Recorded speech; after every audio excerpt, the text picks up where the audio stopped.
Espace de travail propre et rangé. Concept numéro 65 tiré de mon livre 200 concepts pour mieux réussir.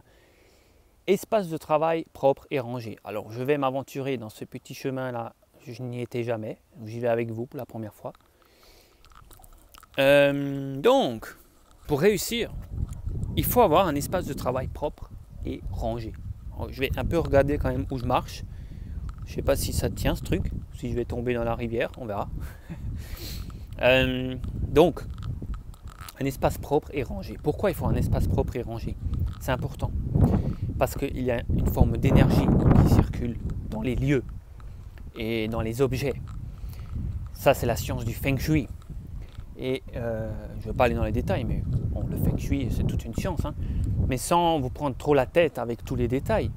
Juste ayez votre espace de travail le plus propre et le plus rangé possible pour avoir plus d'idées, pour pouvoir mieux respirer et mieux réfléchir et mieux actionner, parce que vraiment énergétiquement vous vous sentez mieux lorsque vous êtes dans un endroit propre et rangé. Regardez, lorsque vous vous baladez dans un marché, un marché où c'est le gros bordel, quoi. C'est le souk, comme on dit.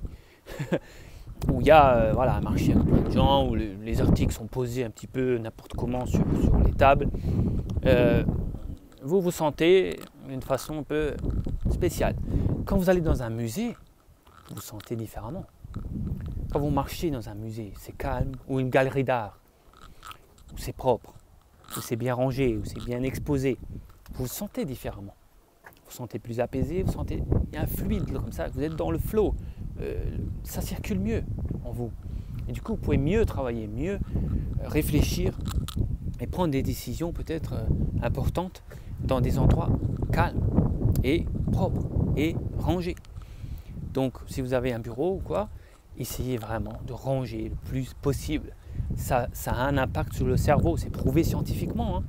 C'est pas le Feng Shui, c'est pas un truc qui vient d'Asie et que c'est totalement spirituel. Non, il y a une science vraiment là derrière. Ça agit sur votre cerveau, votre environnement agit sur votre cerveau et sur vous. Et c'est ce qu'on appelle l'épigénétique. Non seulement les gens agissent sur vous, ça j'en parle beaucoup dans mes enseignements, mais les lieux et les objets vont aussi agir sur vous et sur la façon dont vous vous sentez. Donc si vous voulez réussir, vraiment faites en sorte d'être dans un environnement propre et rangé.